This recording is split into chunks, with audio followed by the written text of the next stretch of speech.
minutes away from expected landfall on the Texas coast. When he begins to get to those remarks, we're going to take you back there live to Dover, New Hampshire. In the meantime, we're going to get to what John McCain's doing today. As Obama is on the trail in New Hampshire, McCain is doing a couple appearances on a couple of daytime talk shows. It seems, though, what everybody's talking about today is his running mate, Governor Sarah Palin of Alaska. She did her first TV interview, did it with ABC's Charlie Gibson. Portions of it aired last night. She used the opportunity to try to make her case to the voters that she is indeed ready for the job. Take a listen to this portion.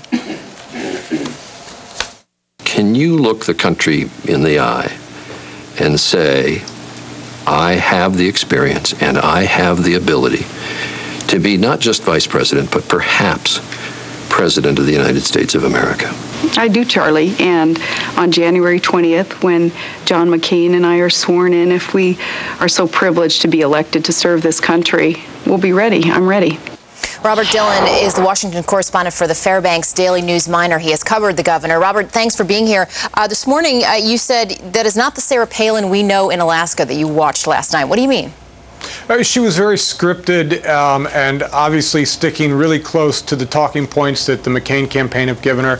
And that's just not really her style. Her style is much more personable. She's used to knowing all the reporters in the room, you know, and it comes off much more genuine when she calls us by our first name than when she kept using Gibson's first name, Charlie Gibson's first name.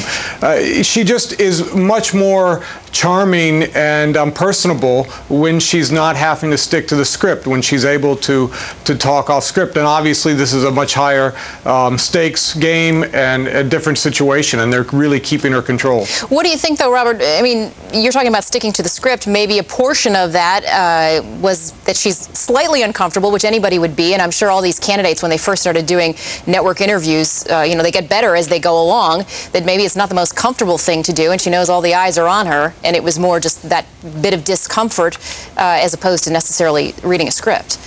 Well, when Gibson kept asking her questions about foreign policy, specific questions about Iran and Russia, she kept answering the same, giving the same exact answer word for word that you know they had written for her. She did better later in the interview, the second part on Nightline, where she was able to walk around with Gibson around the pipeline, a little north of Fairbanks, and talk about energy and talk about Anwar, things she's much more comfortable with. I think she came off a lot better and more personal. Robert, you and I look at it as reporters as we watch this interview, kind of dissect every breath that she takes. How does it play, though, with voters in general who are not charged with doing that for their jobs?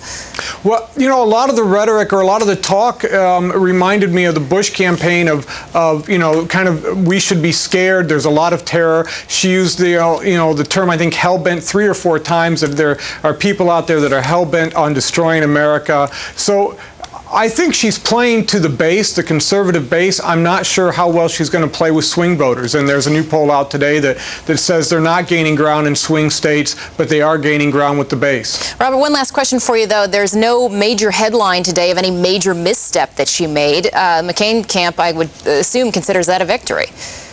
Well, we'll have to see. It's going to be interesting. We're getting mixed signals on how much access they're going to allow reporters to Sarah Palin. And it's going to be interesting if this is one of few interviews or one of many as we go forward with the last 53 days. Robert Dillon with the Fairbanks Daily News Miner. Robert, thanks. Thank you. All right, we are continuing to look at the other big story of the day, Hurricane Ike tracking the path of a killer storm as it roars